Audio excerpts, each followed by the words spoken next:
Harvard suing the Trump administration following the White House freezing billions of dollars in grants earmarked for the school. The lawsuit accuses the administration of flouting the First Amendment, and it asked a federal judge to declare President Trump's freeze order unconstitutional. Joining us right now is Education Secretary Linda McMahon.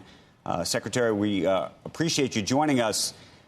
I want to just understand from your perspective how much you think the decision around Harvard is directly around anti-Semitism versus what the president has said on Truth Social, which is about his concerns around ideology as it relates to politics. Well, good morning, and thank you very much for having me this morning. And certainly the president made it incredibly clear when he was campaigning that he was not going to stand by and watch the attacks of anti-Semitism that were going on in some of the elite colleges around the country, especially Columbia and Harvard and others. And so when the Department of Education started looking into this and talked to presidents, I talked to the president of Columbia, I've also talked to the president of Harvard, and to how we could make sure that the universities were abiding by the law. And I made it very clear. I said, these are not First Amendment infractions. This is civil rights. This is making sure that students on all campuses can come and learn and be safe. And that is exactly what the president's direction to me is. And that is why we have had these funds either withheld or frozen during a period of time of negotiation. And we remain very open to continue talking to Harvard.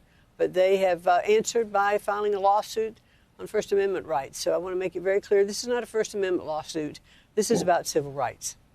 Ms. Secretary, let me read a portion of the letter written by the government to Harvard, because this portion, I think, has a lot more to do with free speech than civil rights. It says, every department or field found to lack viewpoint diversity, which, by the way, an audit is required that the government would have access to, must be reformed by hiring a critical mass of new faculty within that department or field who will provide viewpoint diversity. Every teaching unit found to lack viewpoint diversity must be reformed by admitting a critical mass of students who provide viewpoint diversity. If the review finds that the existing faculty in the relevant department or field is not capable of hiring for viewpoint diversity, or that relevant teaching unit is not capable of admitting a critical mass of students without viewpoint diversity, hiring or admissions within that field shall be transferred to the closest department, field, or teaching that is.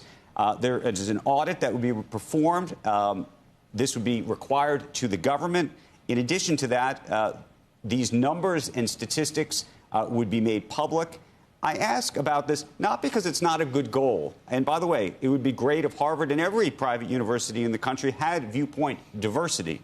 The question is whether viewpoint diversity is really about free speech. Well, let me just say that when we began our negotiations with Harvard, and this letter that was sent to Harvard was a point of negotiation. We were talking about several different points with them. Harvard released this letter to the media.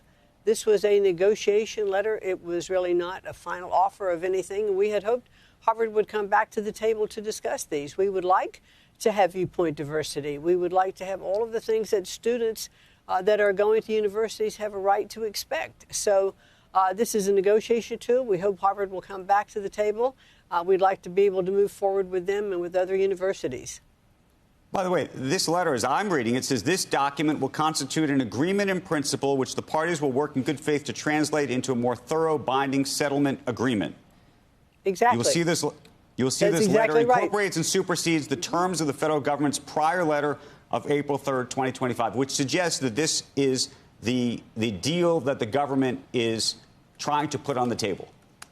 Well, that is not the case. It was a letter that was intended to have both parties sit down again and continue their negotiations. That's what I sincerely hope will happen.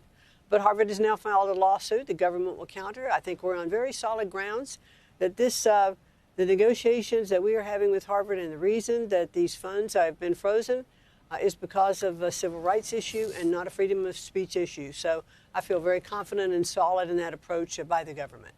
How concerned are you about the benefits that I imagine you must think, or maybe you don't, think that Harvard provides as it relates to the grants that have been given to the different scientific and medical units at Harvard to do the research that I like to think has benefited all Americans and taxpayers.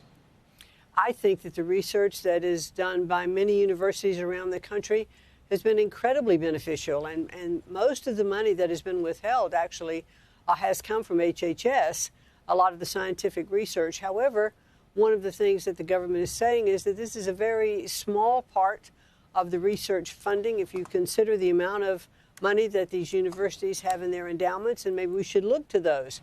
But the government is just simply saying, we want to hold you accountable for the money that taxpayers are donating to universities and to make sure that civil rights of the students who are on campuses are protected. How do you feel about removing their tax-exempt status and whether that should be done to Harvard specifically in a targeted fashion, the way at least some of the discussion that President Trump has had, versus doing that in the context of all private universities? Well, I think the president has raised it relative to Harvard, and I think we have to look at each situation, one-on-one. Don't you think that would be discriminatory? I think we have to investigate and then come to the right conclusions. But let's do the investigation. I think we're putting the cart ahead of the horse a little bit here. What would be the a settlement that you would be happy with? Are you happy with the settlement with Columbia? Well, we're not quite finalized with Columbia. We are still in negotiation, but they have certainly showed a willingness to be at the table. I'm very pleased with where we are with Columbia, and I think even over the weekend, when we saw that there were some protests on campus, that Columbia did do exactly what they said they were going to do. The police were called in. They made arrests. They shut down this protest when encampments were threatened to be restarted, and that's exactly what we had hoped that they would be doing. So they've showed they're putting teeth behind making sure that students' rights are protected on campus, and I was very pleased to see that over the weekend. I guess, Madam Secretary, when I talk to Andrew about this all the time, and when I do have some self-doubt about some of these policies, I guess it's when I think that one side is sort of the same criticism that it has levied at the other side, it seems to be engaged in itself. And now I'm talking about kind of, it almost seems like when you move past the anti-Semitic aspect of what you're asking Harvard to do, and no one would dispute that, but you move into the sort of the thought control or, the type of people you need to hire, that's no better than Harvard's legacy or the Ivy League legacy of hiring all progressives or all liberal academics. Is it okay to then turn around and say, okay, now we want you to hire a bunch of conservative people in order to get your grants? It's the other side of the same coin, isn't it? Well, look, let's take a look at what we do believe, and what we have seen has been some of the cause of the anti-Semitism on campus, and it is from faculty who have come in who have clearly anti-Semitic views, and it has been from other students who have been admitted from the universities who maybe have not had their backgrounds properly checked, and a lot of this unrest is brought about by that. So I think it's really fair to say, let's take a look at some of those people who are coming in, and are you vetting them properly? And one of the other things, that we've asked to look at, and which I think is exactly proper, to make sure universities are abiding by the law that's already in place, and that is where do your foreign donations come in? Because that is a requirement that these universities already are required to do, and they're not doing it. Harvard hasn't done it. Other universities haven't done it. And this is absolutely part of the Higher Education Act. And we're just asking that universities abide by the law. Secretary, if you remove the tax deduction status and you take away funding from a number of the universities and the like, where does that ultimately leave us? What fills that hole in your mind? Well, I think, again, we've not said that the tax exemption should be taken away, but I think it's worth having a look at. I think the president has put all the tools on the table, and we should have the ability to utilize all of those particular tools. Two final questions. One is, what role do you think the State Department should have in terms of vetting students who come into the country? Should that be something that the State Department is responsible for, or do you believe that ultimately should fall to the universities? Well, I think that both the State Department and Homeland Security have both weighed in to say that they want to make sure that visas that have been granted, and taking a look at other students that are coming in, we want to make sure that we are protecting those students that are on campus. And so I think further information could be gotten from either of those departments relative to that, but we have seen that they are definitely looking into it.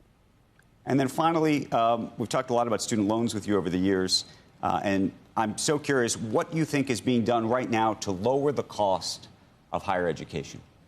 I do think that we should be looking at lowering the cost of higher education. I think Congress is looking at some measures to help with that. But in the meantime, we have almost $1.7 trillion in student debt. It's over $1.6 trillion, inching towards 1.7. And there have been no repayments since March of 2020. It is not fair that other people are having to assume this, this burden, that other taxpayers are paying for these loans. You don't really wipe away the loans, you just transfer that debt to someone else. And it's just, it's not fair. So we've announced that student loans will, the collection process will begin again on March 5th, giving some notice ahead of time.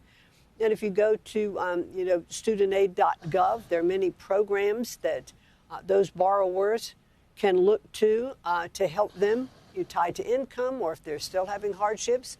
But we need to restart these programs to recover these loans that have been given in good faith. And if you take out a loan and you get a mortgage on a house and you don't pay your loan, your mortgage, your house is it can be reclaimed.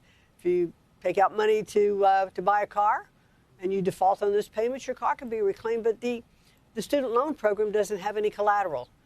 And so what we have to do is to make sure we're putting things in place to help these payments get restarted and repaid for the federal government, but also to make sure we're doing things that we can to help bring down the cost of colleges. It is a longer conversation. We hope we can continue it with you, Secretary McMahon. I want to thank you so very much for joining us. It's always a good conversation. So much. Thanks. You bet. Okay.